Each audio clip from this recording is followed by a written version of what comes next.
girl, it's BB here. Thanks for checking in once again.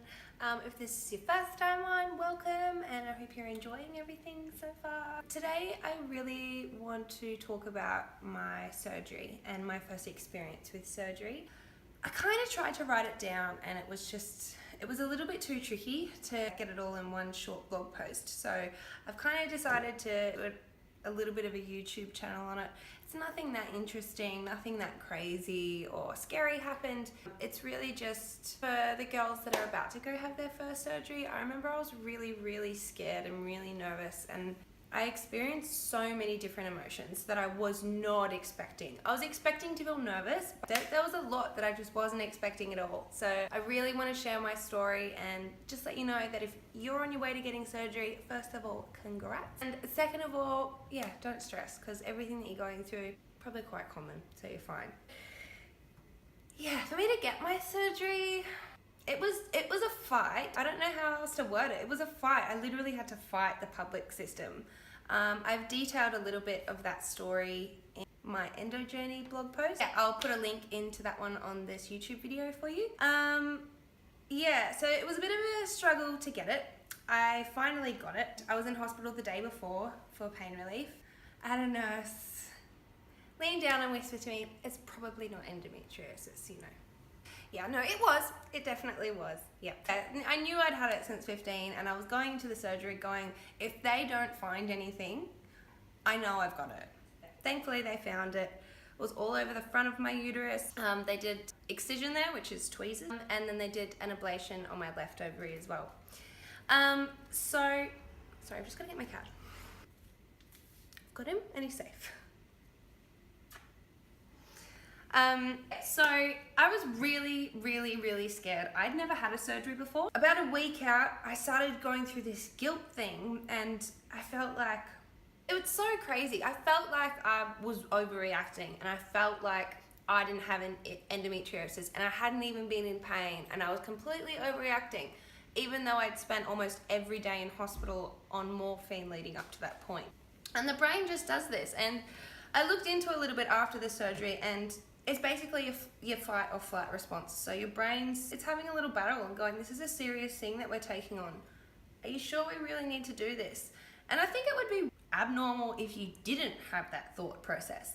So if you are sort of thinking along those lines of, oh, do I really need this? Is this really necessary? Yes, you probably do. And the doctors wouldn't be recommending it if it wasn't necessary. It is necessary. And if you've got symptoms of endometriosis, it is really important that you go in, get it checked out. If you've got the all clear, sorted, sweet, go back to your gyno. Hopefully you can find something else.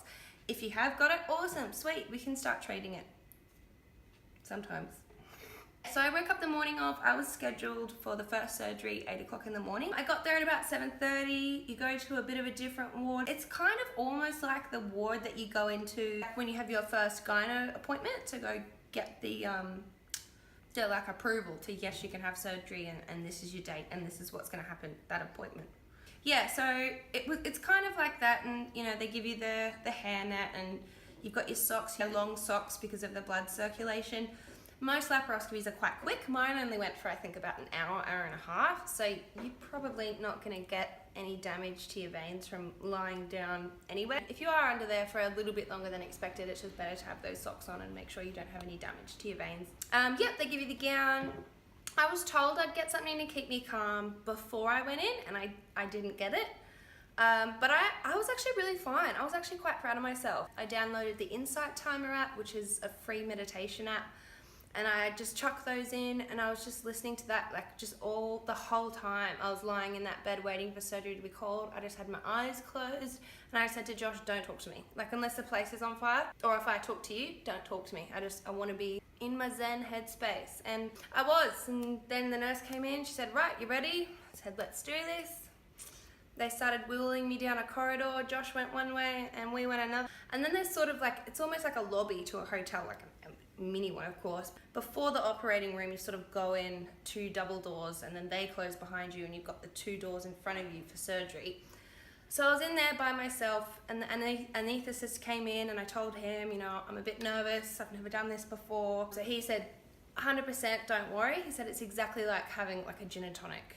he said you'll just feel really relaxed and sleepy, and then you go off to sleep. And then we finally went into the room. It's not a bed that you lay on. It's like, it's a metal table. You lay on a metal table, which is really weird. I was expecting like this bed and like a TV there. No, it's a metal table in a room. Like you're about to be operated on. So I climbed onto the bed and I was sort of taking deep breaths, and a nurse must have seen that I was really nervous. She grabbed my hand. She said, "I promise you'll be fine. I'll be with you the whole time." Just as she said that, I looked up and the anaesthetist was like, "Here's your gin and tonic." And that's all I remember. Oh, sorry, I was breathing and he's like, "Breathe harder." And I was like, and that's all I remember. I was out. The next thing I remember is waking up in hospital, and I was like, "I need painkillers." And the nurse was like, "You just had some." And I was like, "What?" She's like, "Yeah, you just had some." Apparently I'd been awake for like an hour. Yeah, I was supposed to have a follow-up appointment. I did have one over the phone. I got told everything, but I didn't make it. Sorry, buddy, again. Yeah, I was supposed to have a follow-up in the clinic, but I didn't make it because the pain started getting bad again from the marina. That's a whole nother story. The pain definitely got better after surgery, 100%. Like, I can get out of bed most days, whereas most of last year I couldn't get out of bed at all. I couldn't even roll over without like, yeah, so yeah, I think the next step now is just to really try and get my diet under control. I'm finding since surgery, I do have a little bit of pains that weren't there before that are now. Yeah, other than that, I don't think there was anything really worth mentioning. Like, it all went pretty smoothly. It was getting it was a bitch. Getting it was really hard. But yeah, after that, like the surgery went fine, and aftercare was pretty easy. I made sure I just did little movements, just sort of slow walks around my bed just to keep the gas moving after surgery. I did have it caught up in my shoulders once, which was a little bit painful, but other than that, it was really good. But yeah, it was really good. It was a really positive experience, and if you're heading in for surgery, just know it's a super positive thing, and you're gonna get answers, which is huge, huge, huge. And it's important to know what's going on, because you could have other issues as well that just aren't showing up, and you never know. If you are in line for your surgery, congratulations again, and I really hope it all goes the best. You can check out my blog for some tips on aftercare and treatment, and a few little beauty things you can do beforehand to get ready and make sure it all goes smoothly for you. Sorry, I'm getting all salivary now.